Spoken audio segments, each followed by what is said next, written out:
The morning sun cast long shadows across Redstone Training Center as Mia Dawson adjusted her medical kit for the third time. At 28, she stood out among the younger cadets, not for her leadership or commanding presence, but for how she seemed to fade into the background. Her blonde hair was pulled back in regulation style, her slim frame barely filling out her combat uniform, and her voice rarely rose above a whisper.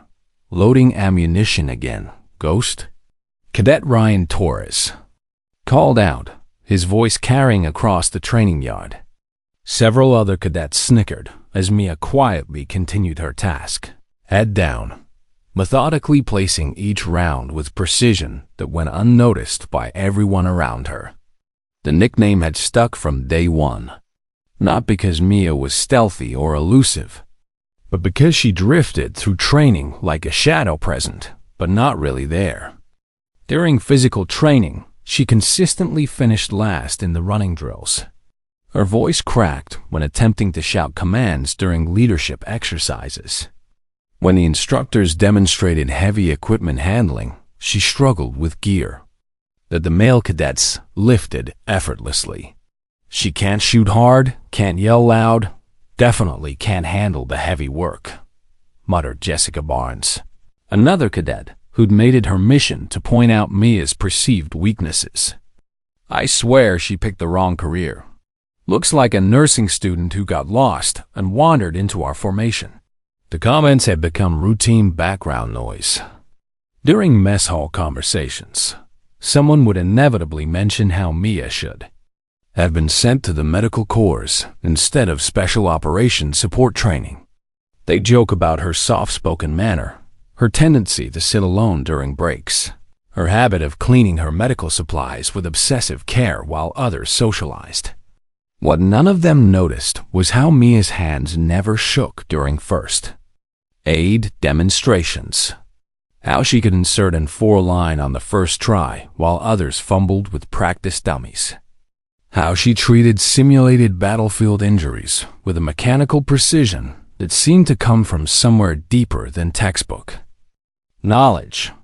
Her instructors noted her technical proficiency in their reports, but always added the same concerning observation: emotionally disconnected, and recommend psychological evaluation before deployment. Staff Sergeant Williams, the lead training instructor, had pulled her aside just last week. "Dawson, have you ever been deployed before?" he'd asked, studying her file with a puzzled expression. "Yes, sir," Mia had answered simply. Williams had frowned, flipping through pages. "I don't see any deployment records here. Basic training, advanced medical certification, but no operational experience." Mia had remained silent, her fingers unconsciously touching something beneath her uniform, an old silver dog tag on a worn chain that she kept tucked away from curious eyes. That evening, as Mia sat alone in the barracks cleaning her gear, she could hear her bunkmates whispering in the darkness. They talked about her strange expertise, her unnatural calm during high-stress exercises, her ability to perform medical procedures that weren't taught in their current training level. But they dismissed it all as beginner's luck, or maybe some empty experience from civilian life. What bothered them most wasn't her technical skills. It was her complete lack of response to their taunts. She never fought back, never defended herself, never tried to prove she belonged. She absorbed every insult, every dismissive look, every eye roll with the same quiet acceptance. It was as if she was protecting herself from something, or maybe protecting them from a truth none of them were ready to hear. As Mia lay in her bunk that night, she touched the hidden dog tag again, feeling the rough edges of hand-carved numbers on its back.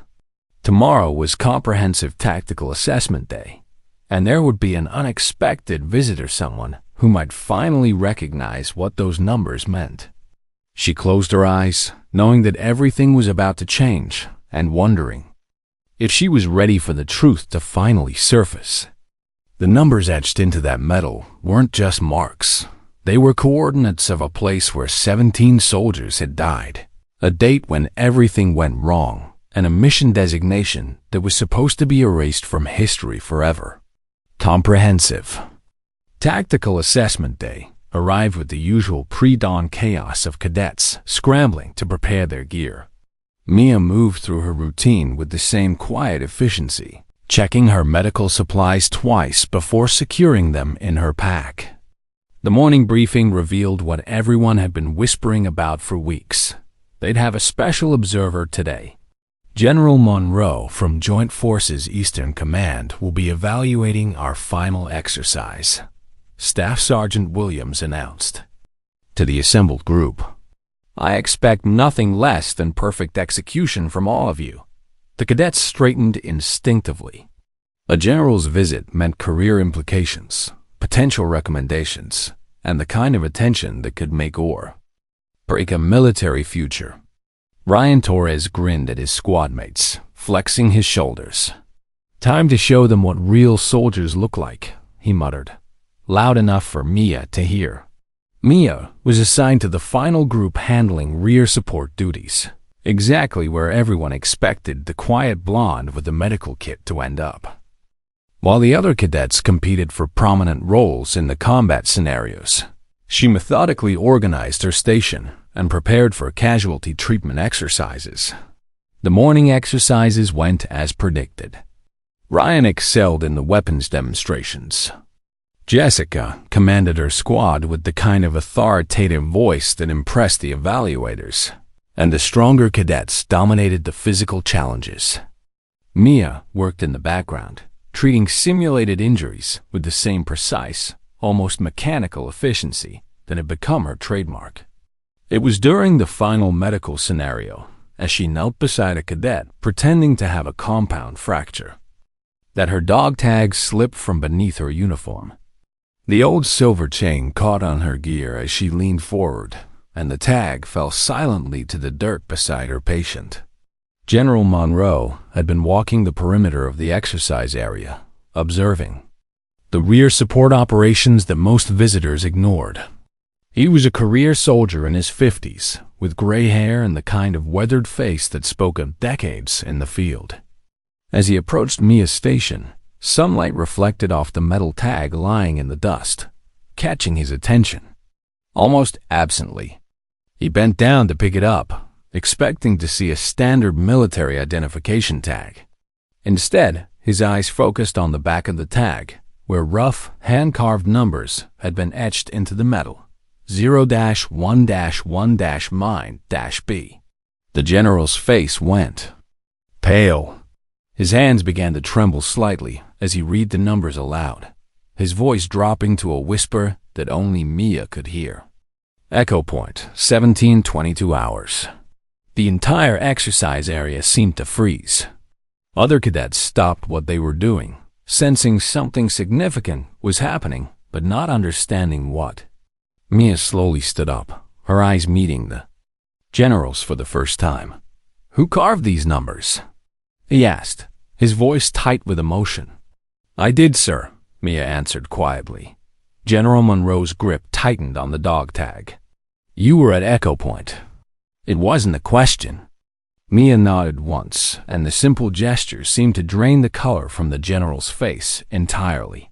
Staff Sergeant Williams stepped forward, confusion clear in his expression. Sir, I'm not familiar with that operation. Cadet Dawson's file shows standard medical training, no combat deployments, no special operations background. The general looked up from the tag, his eyes never leaving Mia's face. Because Echo Point was classified. Black Ops. Deep insertion behind enemy lines, medical support for assets that officially didn't exist. He held up the dog tag so Williams could see it. These numbers represent grid coordinates where 17 soldiers died, the date when everything went wrong, and the mission designation that was supposed to be erased from history. Jessica Barnes, who had spent months mocking Mia's perceived weakness, whispered loud enough for everyone to hear. We've been making fun of someone who was in actual combat while we were still in college. The general nodded grimly, his attention still focused entirely on Mia. When I reached the evacuation point, the medical station had been hit by mortar fire. But I was pulled from the wreckage by a young medic who refused to leave until everyone who could be saved was saved. His voice broke slightly. I only remember her hand steady as steel while everything around us was falling apart. And these numbers carved into her medical kit so she'd never forget what it cost.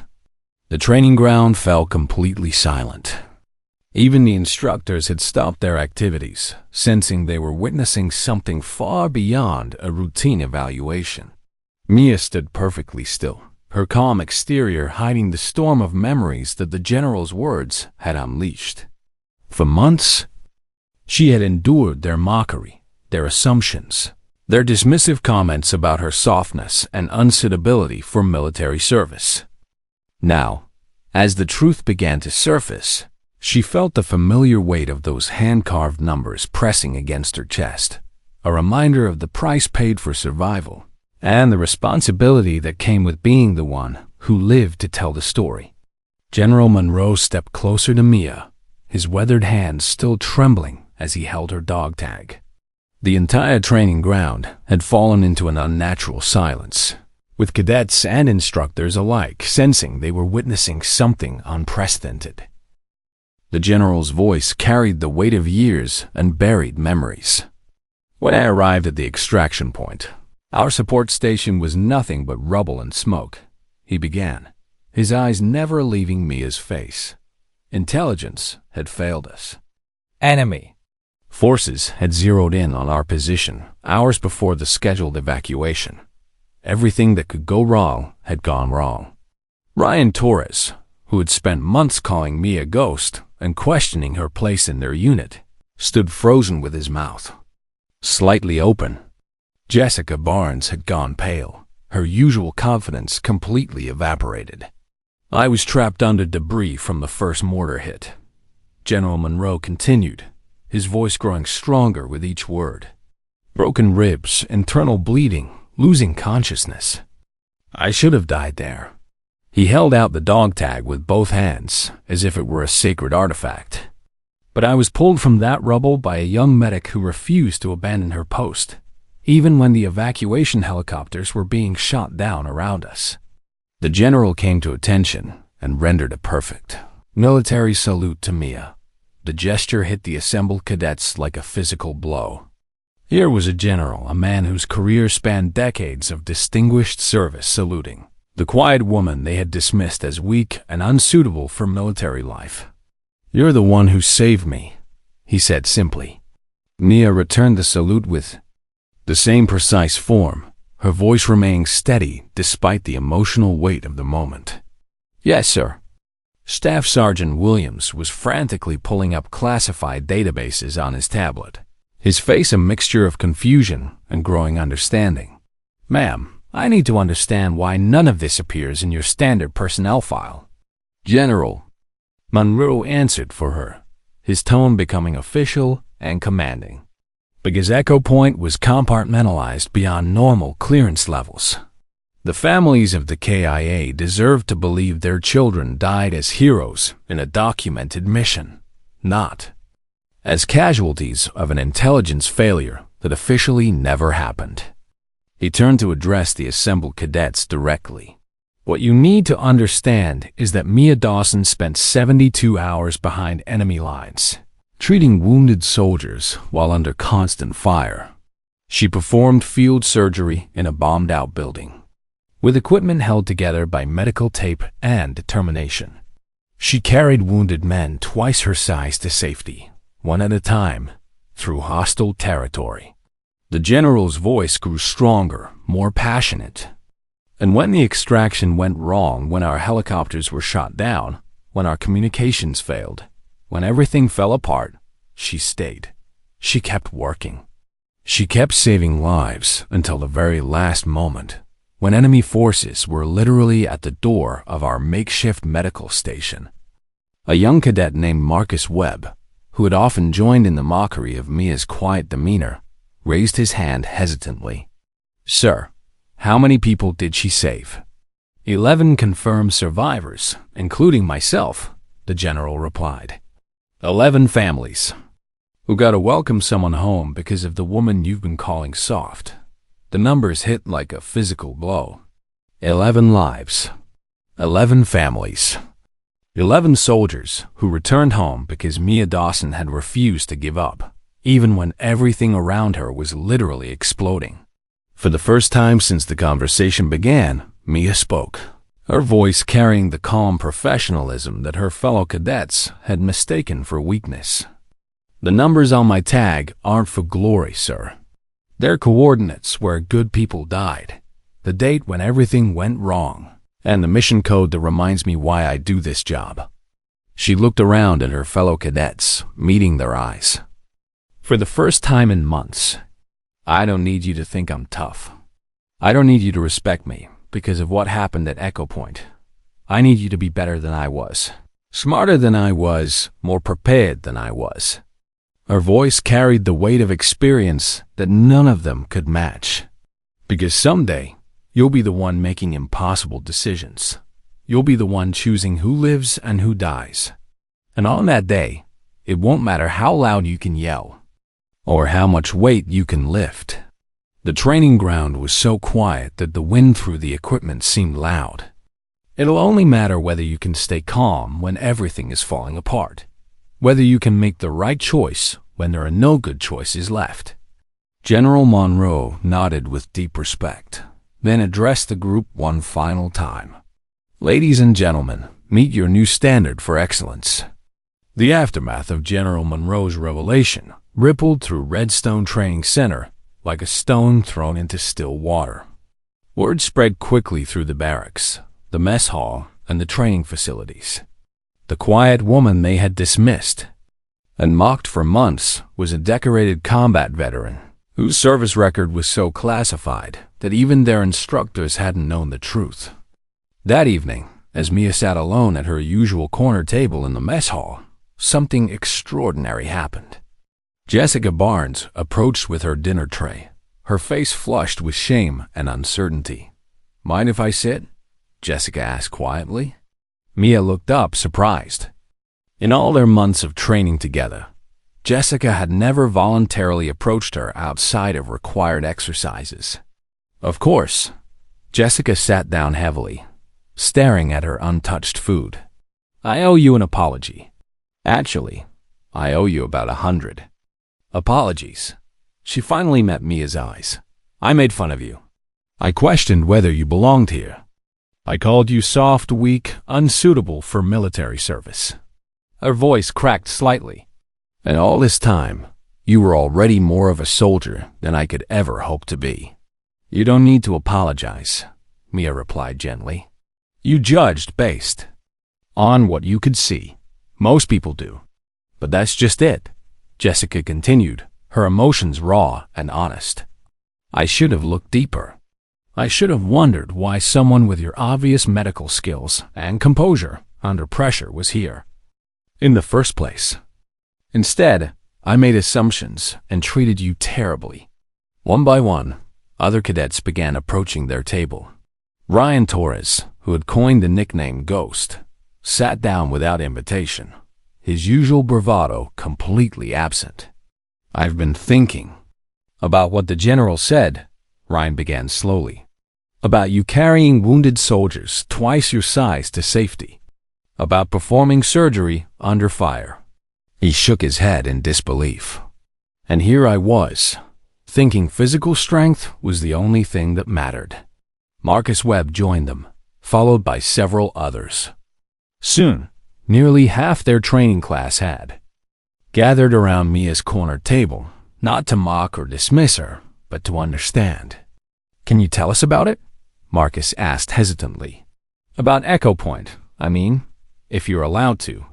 Mia was quiet for a long moment, her fingers unconsciously moving to touch her hidden dog tag.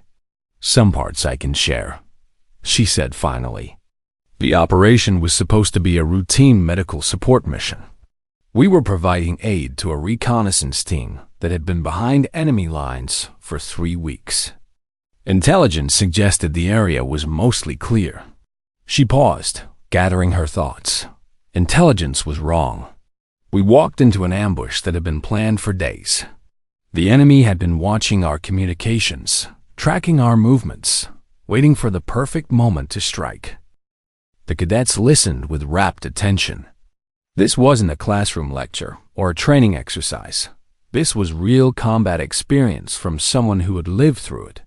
The first mortar round hit our communications equipment, Mia continued, her voice steady but distant. The second hit our primary medical station. In less than 5 minutes, we went from a routine mission to a survival situation with multiple casualties and no way to call for immediate evacuation. Jessica leaned forward. How do you stay calm in a situation like that? You don't have a choice, Mia replied simply. People are bleeding. People are dying. Panic never saved anyone, so you push everything else aside and focus on what needs to be done. Ryan asked the question they were all thinking. Did you ever think about giving up? When the helicopters were shot down, when everything was falling apart? Mia met his eyes directly. Every soldier thinks about giving up when things get bad enough. But thinking about it and doing it are different things. I had people depending on me. Good people who deserved every chance I could give them to make it home. She touched her dog tag through her uniform. These numbers remind me that I made it out when others didn't. That comes with responsibility. If I can use what I learned to help others survive their worst moments, then their sacrifice means something. Marcus spoke up quietly. Is that why? You're here? To teach us? I'm here because I believe every person in this room has the potential to save lives, Mia answered. But potential isn't enough. You need training, preparation, and the right mindset. You need to understand that real strength isn't about being the loudest or the toughest. It's about being reliable. When everything else falls apart, the conversation continued late into the evening, with cadets asking questions they never would have thought to ask before. They learned about field medicine under fire, about making impossible decisions with limited information, about the weight of responsibility. That comes with holding someone's life in your hands. For the first time since arriving at Redstone, Mia wasn't eating alone. And for the first time, her fellow cadets were seeing her not as the weak link in their chain, but as the experienced veteran who might help them all become better soldiers. The quiet revolution had begun. The change in atmosphere at Redstone Training Center was immediate and profound. Where once Mia had been ignored or dismissed, she now found herself at the center of a different kind of attention. Cadets who had previously mocked her began seeking her advice on medical procedures. Instructors started pulling her aside to discuss advanced techniques that weren't part of the standard curriculum. Staff Sergeant Williams approached her after morning formation, his demeanor completely transformed from their previous interactions. Dawson, I've been reviewing the medical training protocols, he began, his tone respectful in a way it had never been before. Given your extensive field experience, I'd like your input on some modifications we're considering. The request would have been unthinkable just days earlier. Now, it felt natural and necessary. During combat medical training, Mia found herself unconsciously taking a more active role. When Marcus Webb struggled with trauma wound assessment, she guided his hands to the correct pressure points. When Jessica Barnes fumbled with fore insertion under stress, Mia showed her a technique for maintaining steady hands during simulated combat conditions. Feel for the vein, don't just look for it, Mia instructed quietly as Jessica practiced on a training dummy. In real situations, you might not have good lighting or a clean workspace. Your hands need to know what they're doing even when your eyes can't help. The advice came naturally, born from experience that none of her classmates could match. She shared knowledge about improvised medical equipment, about performing procedures with limited supplies, about staying focused when wounded soldiers were crying for their mothers. Ryan Torres, who had once questioned her belonging in their unit, now watched her demonstrations with genuine respect. "You make it look so easy," he commented after she successfully completed a complex trauma scenario in half the allotted time. "It's not easy," Mia replied honestly, "but it becomes automatic when you've done it enough times under real pressure. That's what training is for, making the right response instinctive." General Monroe had stayed an extra day at the base, citing the need for a comprehensive evaluation of their medical training programs. In reality, everyone knew he was there because of Mia. He observed her interactions with other cadets, noting how naturally she had transitioned from outcast to mentor. "Dawson," he called to her after an afternoon training session, "walk with me." They strolled across the base in comfortable silence until they reached a quiet area overlooking the training grounds. General Monroe studied her carefully before speaking. "You've been carrying this alone for a long time," he said finally. It wasn't a question. Mia nodded slowly. "Yes, sir." The nightmares, the guilt, the responsibility of being the one who survived. His voice carried the understanding of someone who had been there himself. "Echo Point wasn't your fault." "I know that, sir. Intellectually, I know that." Mia's carefully maintained composure cracked slightly. "But knowing something and feeling it are different things. 17 good soldiers died on that mission. I lived. Some days that feels like a gift, and some days it feels like a burden." General Monroe was quiet for a moment. "What would those 17 soldiers want you to do with the life they helped save?" The question hit her harder than she expected. Mia had to take a deep breath before answering. "They'd want me to use it, to make it count for something." "And that's exactly what you're doing here," the general replied. "Look around, Dawson. Look at how these cadets are responding to you now. You're not just teaching them medical procedures. You're teaching them what it means to be a soldier. Real leadership, real strength, real courage." Over the following days, the transformation in Mia's relationships with her fellow cadets continued to evolve. She still maintained her quiet demeanor, still cleaned her gear methodically each evening, still avoided seeking attention or recognition. But now her silence carried weight instead of dismissal. During evening study sessions, cadets gathered around her bunk to hear stories about field medicine and combat decision-making. She shared what she could while respecting classification limits, focusing on lessons that might help them survive their own future deployments. "The most important thing to remember," she told a group of attentive faces one evening, "is that you can't save everyone. That's not failure, that's reality. Your job is to make sure that when someone can be saved, you don't hesitate, you don't freeze, and you don't give up." Jessica Barnes, who had become one of her most dedicated students, asked the question that had been weighing on everyone's minds. How do you deal with losing someone when you've done everything right, but it's not enough? Mia was quiet for a long moment, choosing her words carefully. You honor them by learning from it, by being better next time, by making sure their sacrifice teaches you something that might save the next person. She touched her dog tag through her uniform. You carry them with you, not as guilt, but as motivation to be worthy of the chance they gave you.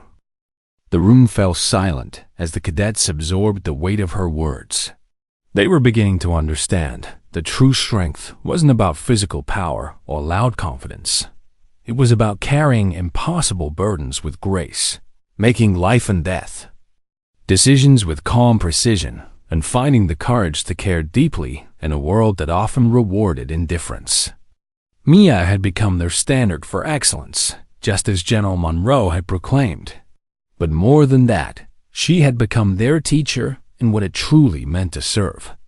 3 weeks after General Monroe's visit, Mia received official orders that surprised no one who had been paying attention. She was being reassigned as an assistant instructor for advanced combat medical training, effective immediately. The quiet woman who had once been dismissed as unsuitable for military service was now responsible for preparing, the next generation of battlefield medics. Her first official class was scheduled for early morning, and she arrived at the training facility an hour before dawn to prepare. As she arranged medical supplies and reviewed lesson plans, she reflected on how drastically her life had changed. 6 months ago, she had been the outcast, the weak link, the one who didn't belong. Now she stood at the front of a classroom, preparing to share knowledge that had been earned through fire and blood. The cadets filed in with a mixture of excitement and nervousness. Word had spread throughout the base about Mia's background, and everyone wanted to learn from the woman who had survived Echo Point. Jessica Barnes and Ryan Torres sat in the front row, their notebooks ready and expressions focused. "Good morning," Mia began, her voice carrying the same quiet authority that had always been there, but which others were finally recognizing. "Before we begin, I want to establish something important. I'm not here to impress you with war stories or to prove how tough I am. I'm here because the knowledge I gained from Echo Point might help keep you alive someday." She moved to the medical training dummy at the center of the room.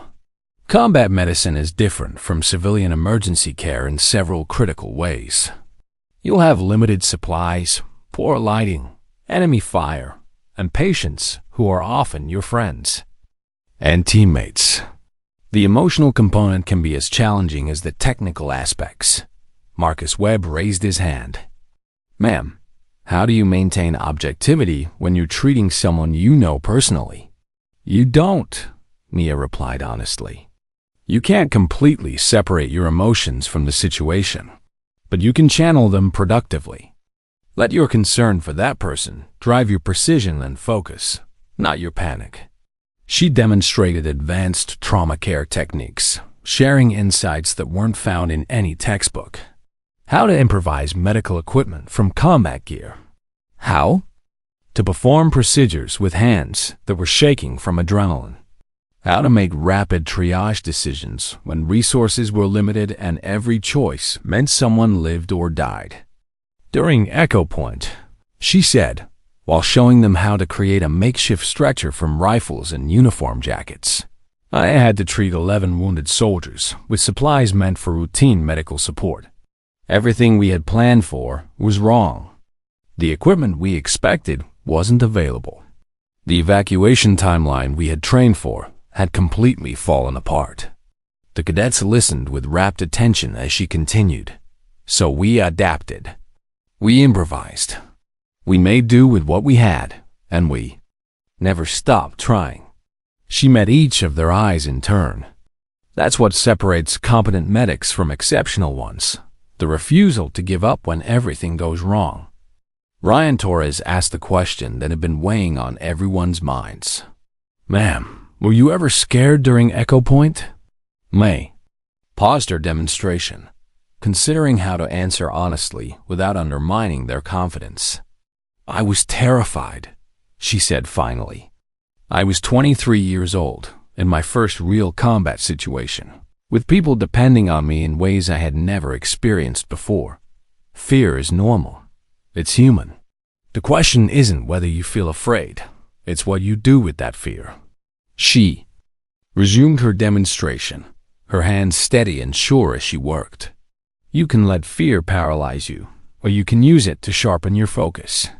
During the worst moments at Echo Point, when mortar rounds were falling around our position and I could hear enemy forces getting closer, that fear kept me alert and precise. It reminded me that every decision mattered. Jessica Barnes leaned forward. "How do you make decisions when there are no good options?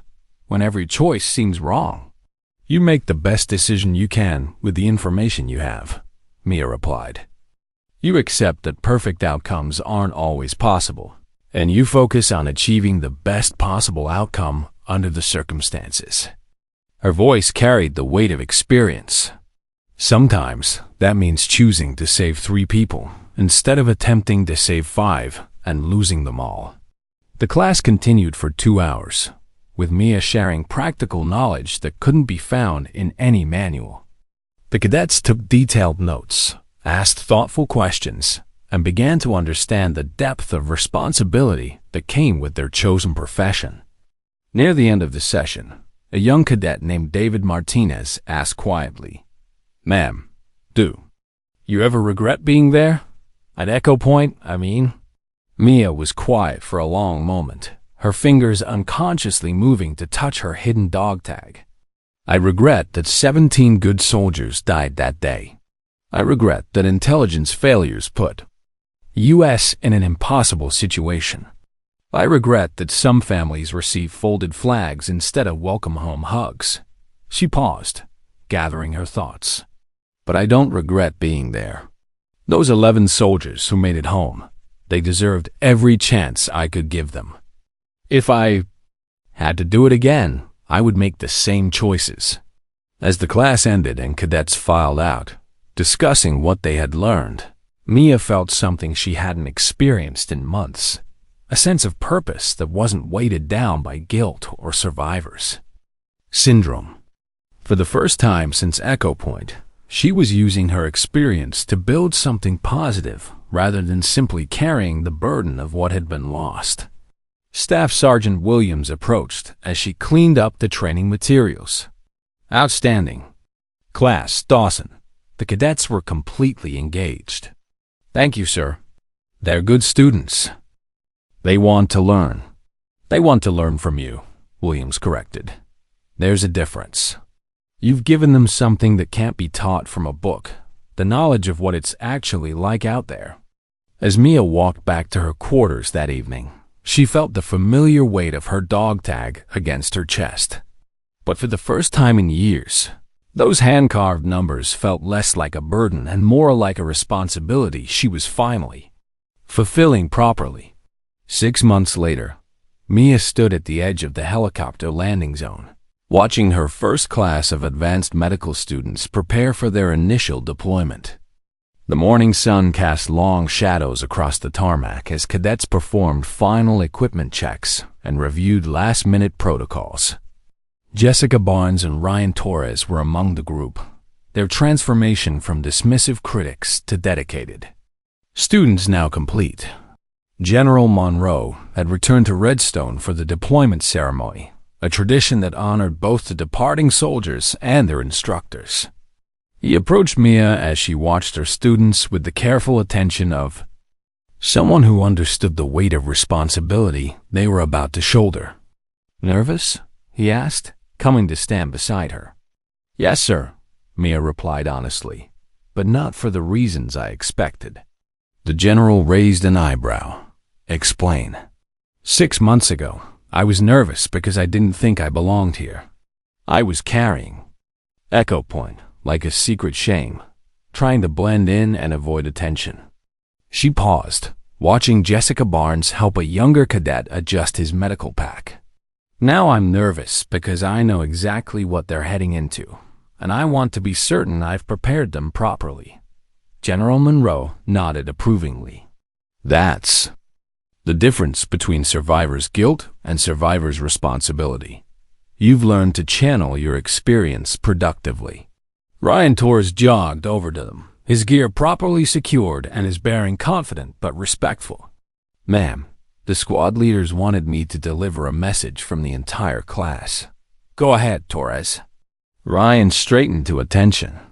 "Ma'am, we want you to know that everything you taught us about staying calm under pressure, about making hard decisions, about never giving up on someone who can be saved, we're going to carry that with us.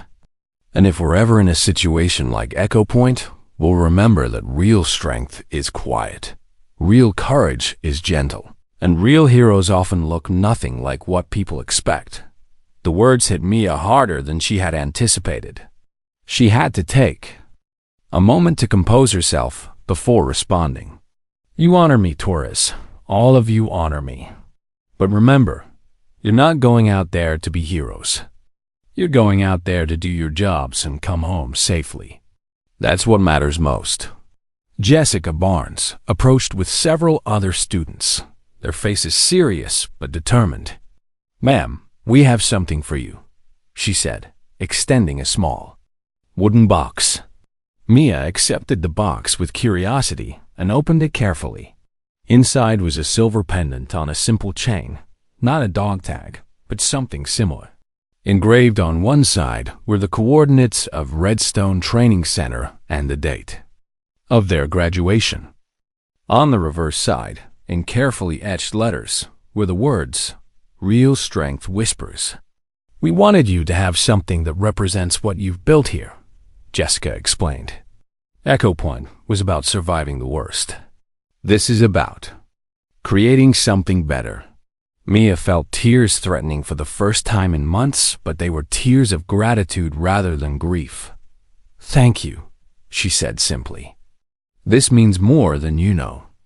General Monroe watched the exchange with approval. "Dawson, I have news for you as well. Your performance as an instructor has been exceptional. Command wants to offer you a permanent position developing advanced medical training curricula for special operations support units." The offer represented everything Mia had never dared to hope for: recognition, respect, and the opportunity to use her experience in service of others. But more than that, it represented a chance to transform the tragedy of Echo Point into something that might prevent other tragedies in the future. "I accept, sir. With gratitude." As the helicopters began their final pre-flight preparations, Mia walked among her students one last time, offering final words of encouragement and advice. These young soldiers were heading into danger, but they were going prepared with knowledge, earned through experience and transmitted with care. Marcus Webb stopped her as she passed his position. "Ma'am, can I ask you something personal?" "Of course, Martinez." "Do you still have nightmares about Echo Point?" Mia considered the question. "Honestly, sometimes," she admitted, "but they're different now. Instead of dreams about what I couldn't save, I dream about what I can still build. About students like you who will go out there and do extraordinary things with ordinary courage." As the helicopters lifted off, carrying her students toward their first deployment, Mia stood with General Monroe watching until they disappeared into the morning sky. She touched the new pendant through her uniform, feeling its weight alongside her old dog tag. "Any regrets?" the general asked. Mia thought about the journey that had brought her to this moment, from the traumatized survivor of Echo Point to the respected instructor at Redstone. She thought about the students who would carry her lessons into combat, and the future students she would train in the months and years to come. "No regrets, sir. Just responsibilities." General Monroe smiled. "That's the best answer a soldier can give." As they walked back toward the training facility, Mia felt a sense of completion that had been missing since Echo Point. She was no longer just a survivor carrying the weight of 17 lost lives. She had become the teacher who would help ensure that future soldiers were better prepared to face their own impossible moments. The hand-carved numbers on her dog tag would always remind her of where she had been. But the new pendant from her students reminded her of where she was going and the lives she might still save through the knowledge she could share. For the first time since Echo Point, Mia Dawson was exactly where she belonged. 2 years later, Mia stood before a packed auditorium at the National Defense Medical Training Conference, addressing an audience of military medical instructors from across all branches of service. The woman who had once been called too soft for military service was now recognized as one of the premier experts in combat medical training. "The misconception," she began, her voice carrying clearly through the large room, "is that strength in combat medicine comes from being harder, tougher, or more aggressive than the situation demands. In reality, the most effective combat medics are those who can remain gentle in the face of brutality, calm in the midst of chaos, and compassionate when surrounded by violence." In the audience, she spotted several familiar faces. Jessica Barnes, now a staff sergeant, sat in the third row with other advanced instructors. Ryan Torres, recently promoted to medical training supervisor at another base, nodded approvingly from the back of the room. General Monroe, now in charge of Special Operations Medical Training Development, watched from the front row with obvious pride. 2 years ago, I was a student myself, not in rank, but in understanding what my experience truly meant, Mia continued. I had survived a classified mission that went catastrophically wrong, but I hadn't yet learned how to transform that survival into something constructive. I was carrying the weight of 17 lost lives as guilt rather than as responsibility. She clicked to the next slide in her presentation, which showed statistics about improved survival rates in units trained using her developed methodologies. The data shows that soldiers trained with emphasis on emotional resilience and adaptive thinking have 23% higher survival rates in combat medical situations. But more importantly, they report significantly better psychological outcomes post-deployment. During the break, Jessica Barnes approached the podium where Mia was organizing her materials for the next session. "Ma'am, I wanted you to know my unit just returned from deployment last month. We used everything you taught us about improvised medical procedures and emotional steadiness under fire." Jessica's voice carried a mixture of gratitude and professional respect. "We didn't lose anyone, not a single soldier in 8 months of deployment. And I know that's because of what you shared with us." Ryan Torres joined them, his expression serious but satisfied. "My current students ask about you constantly. They've heard stories about the Echo Point instructor, about the woman who changed how we think about strength and courage. You've become something of a legend." Mia felt uncomfortable with the word legend, but recognized the important truth behind it. Her story had spread throughout the military medical community, not as a tale of individual heroism, but as an example of how personal trauma could be transformed into professional excellence and service to others. "The real heroes are students like you who take what they learn and apply it to save other people's lives," she replied. "I'm just the messenger." General Monroe approached their group, carrying a folder that Mia immediately recognized as official orders. "Dawson, I have a proposal for you. The Joint Chiefs want to establish a new advanced training center specifically for Special Operations medical support. They want you to design the curriculum and serve as the founding director." The offer represented the pinnacle of recognition in her field, the opportunity to shape how the military trained its most elite medical personnel. But more than professional advancement, it represented the complete transformation of her Echo Point experience from personal tragedy into institutional improvement. "The center would be located here, adjacent to Redstone," the general continued. "You'd have full authority over training standards, instructor selection, and curriculum development. Essentially, you'd be building the kind of program you wished existed before Echo Point." Mia looked around at her former students, now successful instructors themselves, spreading the lessons of emotional resilience and adaptive thinking to new generations of military medics.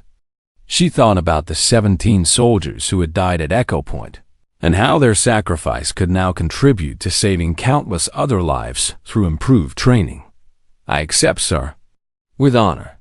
That evening, Mia sat alone in her quarters, holding both of her pendants, the old dog tag with its hand-carved coordinates and the newer pendant from her first graduating class.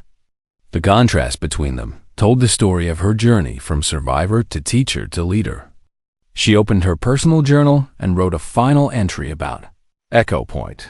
"Today I realized that survival isn't just about living through something terrible. It's about transforming that terrible experience into something that serves others. The numbers carved into my dog tag will always remind me of what was lost. But the pendant from my students reminds me of what has been built and what can still be built." 17 good soldiers died at Echo Point. Their sacrifice taught me that real strength isn't about being louder or tougher than your circumstances. Real strength is about being gentle enough to care deeply, brave enough to act decisively, and wise enough to learn from every experience, even the most painful ones. I was called soft, weak, unsuitable for military service. Those critics weren't entirely wrong. I am gentle. I do choose compassion over aggression. I do believe that caring deeply is more important than appearing strong. But they misunderstood what those qualities meant in a military context. Gentleness isn't weakness. It's the foundation of trust that allows wounded soldiers to accept help. Compassion isn't softness. It's the motivation that keeps you working when everything seems hopeless. Caring deeply isn't a liability. It's the source of the precision and dedication that saves lives. The new training center will teach technical skills, but more importantly, it will teach future military medics that their humanity is not something to overcome in service of their duties. It's the most important tool they'll ever carry into combat. Echo Point took 17 lives, but it also created the knowledge and experience that will save hundreds of others. That's not justice. Nothing can balance that scale. But it's purpose, and purpose is how we honor the dead while serving the living. I am no longer the survivor of Echo Point. I am the teacher who ensures that its lessons serve the future. And that, finally, feels like enough. Mia closed the journal and prepared for sleep, knowing that tomorrow would bring new challenges, new students, and new opportunities to transform hard-earned experience into life-saving knowledge. The quiet woman who had once been dismissed as unsuitable for military service had become the architect of how the military would train its most important medical personnel. The hand-carved numbers on her dog tag had become the foundation of a legacy that would save lives for generations to come. And in that transformation, the 17 soldiers who died at Echo Point had finally found their memorial, not in stone or bronze, but in the living knowledge that would protect other soldiers in other impossible moments. True strength had whispered its way to victory, just as it always does. If you enjoyed this story, don't forget to hit the subscribe button and become a part of our Everyday Life Stories community. Where are you watching from? Drop a comment below. We love hearing from our amazing viewers around the world.